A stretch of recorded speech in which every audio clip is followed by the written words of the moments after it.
क्या आपने कभी सोचा है कि 40,000 करोड़ रुपए कितने होते हैं, इतने कि एक छोटा देश खरीदा जा सके।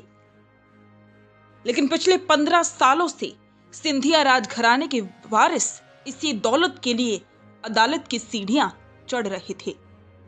ग्वालियर का वो महल जिसमें 3,500 किलो का झूमर लटका है, आज एक महाराजीनेमा का गवाह बन रहा है। बुआ वसुंधरा राजे और भतीजे ज्योतिरादित्य सिंधिया सालों की दुश्मनी के बाद अब एक मेज पर क्यों बैठे हैं? क्या ये सिर्फ समझौता है या किसी का सरेंडर? चलिए जानते हैं सिंधिया परिवार के इस शाही बंटवारे की पूरी इनसाइड स्टोरी। इस कहानी की शुरुआत होती है साल 2010 में। राजमाता विजयराजे सिंधिया की 3 बेटियां वसुंधरा, यशोधरा और उषा राजे अदालत पहुंचती हैं। चुनौती थी अपने ही भतीजे ज्योतिरादित्य को। दलील थी राजशाही खत्म हो चुकी है, अब कानून चलेगा और पैतृक संपत्ति में बेटियों को भी बराबर का हिस्सा मिलेगा। 15 साल तक ग्वालियर से दिल्ली तक वकीलों की फौज लड़ती रही। जयविलास पैलेस से लेकर दिल्ली के सिंधिया विला तक हर ईंट पर दावे ठोक दिए गए। लेकिन अब 2026 की शुरुआत में कुछ ऐसा हुआ जिसने सबको चौंका दिया। अब आप सोच रहे होंगे कि आखिर ये झगड़ा किस बात का था। ये लिस्ट देखिए।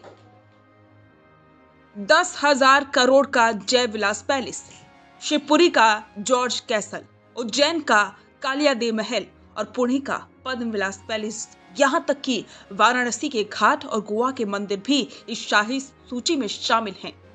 लेकिन एक तरफ जहां हजारों करोड़ का बंटवारा हो रहा है, वहीं राजस्थान की पूर्व मुख्यमंत्री वसुंधरा राजे की निजी संपत्ति का सच आपको हैरान कर देगा। उनके चुनावी हलफनामे के मुताबिक उनके पास न अपना घर है, न अपनी कार।